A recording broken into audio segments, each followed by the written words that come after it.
மத்குருசமாரம்பாம் யதிசேகரமத்யமாம் லக்ஷ்மீவல்லபபர்யந்தாம் வந்தே குருபரம்பராம். ஆழ்வார்கள் வாழி அருளிச் செயல் வாழி தாழ்வாதுமில் குறவர்தாம் வாழி ஏழ்வாறுமுய்ய அவர்கள் உரைத்தவைகள்தாம் வாழி செய்யமறை தன்னுடனே சேர்ந்து. திவ்ய தேசங்களை எல்லாம் அனுபவிப்பதையே தமக்கு தாரகமாக கொண்டவர் திருமங்கை ஆழ்வார்.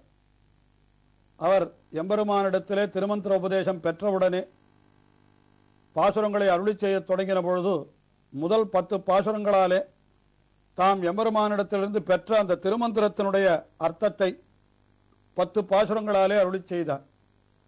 அதற்கு பிறகு அந்த திருமந்திரத்துடைய கருப்பொருளாய் நிற்கிறவன் எம்பெருமான், அந்த உட்பொருளான எம்பெருமான் எழுந்தருளியிருக்கிற ஸ்தலங்கள் தோறும் தாம் சென்று அவனை மங்களாசாசனம் செய்கின்றார். அப்படி செய்கின்ற பொழுது நம்முடைய பாரத தேசத்தினுடைய வடகோடியிலிருந்து தொடங்குகிறார். வடகோடியிலே இமயமலைக்குள்ளே இருக்கக்கூடிய திருப்பிரிதி என்று ஒரு திவ்ய தேசம், அதற்கு அடுத்தபடியாக பதரிகாசிரமம் என்கின்ற திவ்ய தேசம், அதற்கு 2 பதிகங்கள் அருளி செய்தார். அந்த பத்ரிகாசிரமத்திற்கு அடுத்தபடியாக சாலக்கிராமம் என்கின்ற திவ்ய தேசம், வடக்கிலிருந்து ஒவ்வொரு திவ்ய தேசமும் தெற்காக வருகின்றார். சாலக்கிராமத்திற்கு அடுத்தபடியாக நைமிஷாரண்யம் என்று அரண்ய ரூபத்திலே எம்பெருமான் எழுந்தருளியிருக்கிறான் என்று அந்த நைமிஷாரண்யம் என்கிற திவ்ய தேசத்தை 10 பாசுரங்களாலே அனுபவித்தார். அதற்கு அடுத்தபடியாக பெரிய திருமொழியினுடைய 7வது பதிகம், அந்த பதிகத்திலே நைமிஷாரண்யத்திற்கும் தெற்காக இருக்கக்கூடிய அகோபிலம் என்று தற்பொழுது வழங்கப்படுகின்ற திவ்ய தேசம் அது நரசிங்க பெருமான் எழுந்தருளியிருக்கிற திவ்ய தேசம் ஆகையினாலே அந்த திவ்ய தேசத்தை திருமங்கை ஆழ்வார் சிங்கவேள் குன்றம் என்றே அதற்கு மங்களாசாசனம் செய்கின்றார். அந்த திவ்ய தேசம் தற்பொழுது ஆந்திர மாநிலத்திலே உள்ள கடப்பா மாவட்டத்திலே அமைந்திருக்கிறது. அந்த சிங்கவேள் குன்றம் என்கின்ற அகோபிலம், அந்த அகோபல திவ்ய தேசத்திற்கு 10 பாசுரங்கள் அருளி செய்கின்றார். இந்த 10 பாசுரங்களிலேயும் முன் 2 அடிகளாலே அந்த நரசிங்க பெருமானுடைய பெருமை, அவனுடைய அவதாரம் எப்படி இருந்தது, அது எவ்வளவு பயங்கரமான தோற்றம், அந்த தோற்றத்தாலே அவன் இரணியனை அழித்தான் என்கின்ற அந்த விஷயத்தை மட்டும் முன் 2 அடிகளிலே அனுபவித்து விட்டு பின் 2 அடிகளிலே அந்த திவ்ய தேசத்தினுடைய நிலைமை அவர் அக்காலத்திலே எப்படி இருந்தது என்று அருளி செய்கிறார். அது இன்னைக்கும் கூட கிட்டத்தட்ட அப்படியே தான் இருக்கிறது என்று நாம் சொல்ல வேண்டும். மிகவும் உயர்ந்த காடுகள், அந்த இடத்திலே பாறைகள் என்று இப்படித்தான் துஷ்ட மிருகங்கள் எல்லாம் சஞ்சரிக்கின்றன என்று அந்த திவ்ய தேசத்திலே இருக்கக்கூடிய இயற்கை காட்சிகள் அதையும் சேர்த்து வர்ணிக்கிறார். இப்படி 10 பாசுரங்கள். அதிலே முதல் பாசுரத்திலே அந்த திவ்ய தேசத்திலே இருக்கக்கூடிய துஷ்ட மிருகங்களான யாழி அல்லது சிங்கம் முதலானவை கூட யானைகளை கொன்று அவைகளை கொண்டு வந்து பகவானுக்கு படைக்கின்றன என்று இப்படி விசேஷமான ஒரு அர்த்தத்தை காட்டுகின்றார். அங்கோராளறியாய் அவுணன் பொங்கவாகங்கள்ளுகிறாள் போழ்ந்த புனிதனிடம் ஐங்கனானை கொம்பு கொண்டு பத்திமையால் அடிக்கீழ் செங்கனாலியிட்டிரஞ்சன் சிங்கவேள் குன்னமே. அங்கண் ஞாலம் அஞ்ச அங்கு ஓர் ஆளறியாய். எம்பெருமான் ஒரு ஆள் அரி, ஆள் என்றால் மனிதன், அரி என்றால் சிங்கம். ஆஹா, அந்த அவதாரத்திலே எம்பெருமான் நரசிங்கம் என்று சொல்லும்படியாக மனித உரு, கழுத்துக்கு கீழே மனித உரு, கழுத்துக்கு மேலே சிங்க உரு என்று சொல்லும்படியாக அப்படி எழுந்தொழியிருந்தபடியினாலே அவனை அந்த நரசிங்கம் என்கிற வடமொழி சொல்லை அப்படியே தமிழ்படுத்துகிறார் திருமங்கை ஆழ்வார். ஆள் அரி என்று காட்டுகின்றார். அங்கு எங்கு என்றால் அந்த பிரகலாதன் அவன் அழைத்த பொழுது, அதாவது இரணியன் தூணை தட்டின உடனே அங்கு அப்பொழுதே அவன்பிய தோன்றிய சிங்கப்பிரான் என்று மற்ற ஆழ்வார்களும் அருளி செய்கிறார்கள். ஆகினால அங்கு ஓர் ஆளறியாய் என்று அவன் தோன்றினான். அப்படி தோன்றுகின்ற பொழுது எப்படி இருந்தது என்றால் அங்கண் ஞாலம் அஞ்ச என்று உலகமெல்லாம் பயந்து நடுங்கிற்றாம். இவ்வளவு கோபத்தோடு வருகிறானே, உலகம் என்னாய் விழப் போகிறதோ என்று எல்லோரும் பயந்து நடுங்கினார்கள். உண்மையிலே இரணியன் ஒருவன் பேரிலே இருந்த சீற்றம்தான் நரசிங்க பெருமானுக்கு.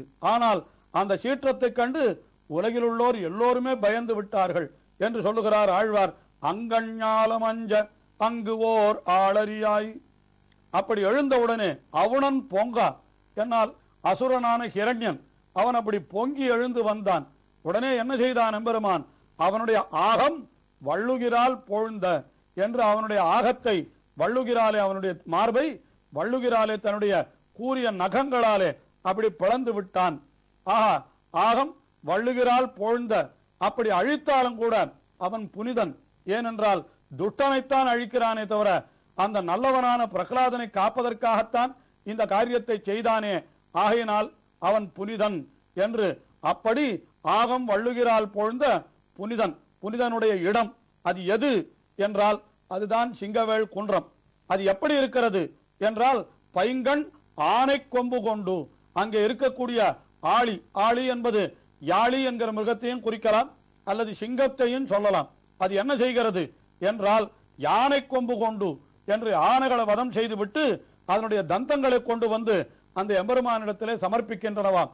அது காணிக்கைகளாக அந்த சிங்கங்களே கொண்டு வந்து சமர்ப்பிக்கின்றனவாம். பைங்கண் ஆனை கொண்டு கொண்டு பத்திமையால், அது பக்தியோடு அடிக்கீழ் எம்பெருமானுடைய திருவடி கீழே செங்கனாளி இட்டு இறைஞ்சும் என்கிறார்.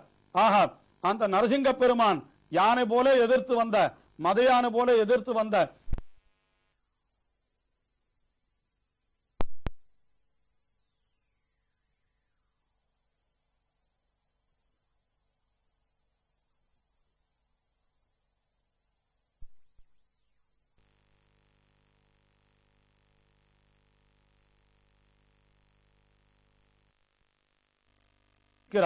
அலைத்தவேள்வாய் வாழையித்தோர் கோளறியாய் அவுணன் கொலைக்கையாளன் நெஞ்சிடந்தா ஊருகிறாளனிடம் மலைத்ததில் தெரிந்த பூசல் வந்துடிவாய் கடிப்ப சிலைக்க வேடர் தெளிப்பராத சிங்கவேள் குன்னமே. அந்த சிங்கவேள் குன்றம் அது எப்படி இருக்கிறது? அங்கே எம்பெருமான் எப்படி இருக்கிறான் என்றால் அலைத்த பேழ்வாய் என்று அவனுடைய பேழ்வாய் குகை போன்ற வாயாம். அந்த வாயிலே அலைத்த பேழ்வாய் என்றால் அந்த நாக்குகள் எல்லாம் அலைகின்றன. அப்படி நாக்கை வெளியிலே நீட்டிக்கொண்டு கோபத்தோடு அவன் வருகிறானாம். அலைத்த பேழ்வாய் வாழ் எயிறு என்றால் மிகவும் ஒளியுடைய அந்த கோரை பற்கள் அதெல்லாம் அப்படியே நன்றாக வெளியிலே தெரிகின்றன. அப்படி வாழையத்தோர் கோளரியாய் அவுணன் கொலைக்கையாளன் என்று. அவுணன் என்னால் அசுரன் ஹிரண்யன். அவன் கொலைக்கையாளன், உலகத்தை எல்லாம் துன்புறுத்தி கொண்டிருந்தவன். அவனுடைய நெஞ்சிடந்த கூறுகிறாளன் என்று, அந்த நெஞ்சை இடந்த கூறிய நகங்களை உடையவனவன் என்று அந்த நரசிங்க பெருமானை இந்த பாசுரத்திலே தெரிவிக்கிறார். அவுணன் கொலைக்கையாளன் நெஞ்சிடந்த கூறுகிறாளனிடம். அந்த இடம் எப்படிப்பட்டது என்றால் மலைத்த செல் சாத்து எரிந்த பூசல் வன் தொடிவாய் கடுப்பா. அதாவது அந்த இடத்திலே பெரிய ஆரவாரம் கேட்கிறது என்கின்றார். அதாவது நிறைய மனிதர்கள் கூட்டம் கூட்டமாக அங்கே செல்லுகிறார்களாம். அதாவது செல் சாத்து என்றால் அப்படி கூட்டமாக செல்லுகின்ற அந்த மனிதர்கள் அவர்களை சொல்லுகிறதாம் இந்த சொல். அப்படி சொல்லுகின்ற பொழுது அங்கே எதிரிலே சில பேர் வந்து அவர்களை வழிமறிக்கிறார்கள். வழிமறித்து அவர்களோடு யுத்தம் செய்ய நினைக்கிறார்களாம். அப்பொழுது ஒரு பெரிய ஆரவாரம் எழுகிறதாம். அதைத்தான் சொல்லுகிறார் மலைத்த செல் சாத்து. இவர்களெல்லாம் மலைத்து நிற்கிறார்கள். எதிரிலே தங்களை எதிர்ப்பதற்காக வேடர்கள், அங்கே இருக்கக்கூடிய காட்டுவாசி ஜனங்கள் முதலானவர்கள் வந்துவிட்டபடியினாலே அங்கே இந்த செல் சாத்து அப்படி போகின்ற ஒரு பெரிய கோஷ்டியானது அந்த வேடர்களை கண்டு மலைத்து பயந்து நிற்கின்றன. அப்பொழுது பூசல், அங்கே ஒரு பெரிய போரே ஏற்பட்டு விட்டது. அப்படிப்பட்ட போரிலே சிலைக்கை வேடர், அங்கே சிலைக்கை வேடர் என்னால் வில்லும் கையுமாய் நிற்கிற வேடர்கள், அந்த வேடர்கள் இப்படி மற்றவர்களாலே ஆக்கிரமிக்கப்பட்டார்கள் என்றோ அல்லது வேடர்கள் மற்றவர்களை வழிமறித்தார்கள் என்றோ இரண்டு படியாகவும் நான் கொள்ளலாம். அப்படி அந்த இடத்திலே அவர்கள் என்ன செய்கிறார்கள் என்றால் ஒரு பெரிய ஆரவாரத்தை எழுப்புகிறார்கள். அந்த ஆரவாரம் என்றைக்கும் அழியாமல் இருக்கிறது என்றால் என்றைக்கும் அந்த ஆரவாரம் கேட்டுக்கொண்டே இருக்கிறது.